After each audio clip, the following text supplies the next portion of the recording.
8:17 now, a highly successful relationship expert and life coach joining me this morning, Bree Maresca-Kramer, on how families can adjust now that kids are either back in school or will be going back very soon. Good morning to you, Bree. Good morning, Kristine. Nice to be here. Thanks for being here. You have quite the resume. I was reading your bio, and your expertise is on every topic, it seems. But today we're narrowing in on back to school time because that's on the mind of all our parents. And mom and dad, it seems like through the summer months you can really focus on your time as a family, but now we're running around like crazy, getting the kids everywhere they need to be. So how can mom and dad really get their relationships on track and make it a priority this time of year and going forward into this busy school year? Absolutely, and great question.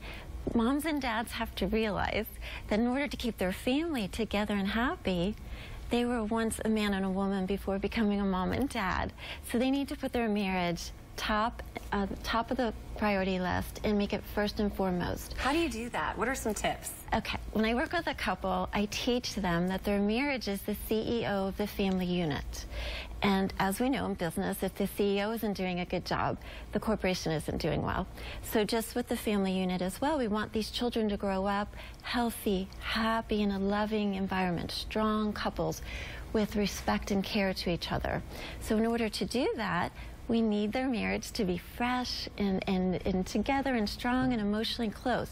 So we want to work and put a plan of action where they do date nights, they do couple getaways, they do special surprises for each other, and they really understand each other's needs and desires and fulfill those so that their children can grow up seeing that and know what a good loving marriage is. And it doesn't even have to cost a lot of money, like you're saying, little surprises, like a note in the car, just little things throughout the day to show them that you're paying attention. And now let's talk about money, because that's a stress on every marriage. Yes. And we're paying for soccer practice and the babysitter to go on date night, and there's just a list of things, and it seems like our money drains. So what financial advice do you have for couples? Well, money is the #1 strainer on marriages and can even end them in divorce. So we want to be really careful with that. And again, circling back to my concept of the CEO, the marriage being the CEO of the family unit.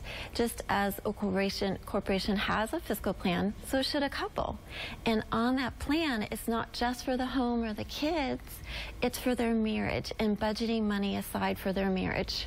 And not worrying about keeping up with the Joneses, right? Absolutely not. That's a big no-no. You don't have to have a crazy DJ at your first birthday party. No, it's going to be okay.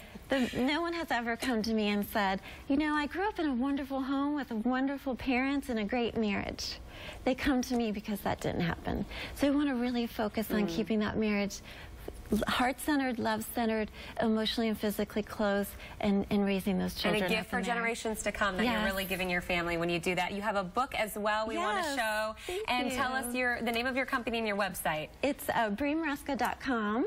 And I actually have 2 books, one for men and one for women, so that each person can read the book or they can read them together as a couple. Oh, that's a great project to do together as well. Bree, thank you so much. We'll have your information linked up on our website, WCCBCharlotte.com. Thank great to meet you. Kristine. So glad you're here in the Charlotte area. Welcome back. You have come back from Florida.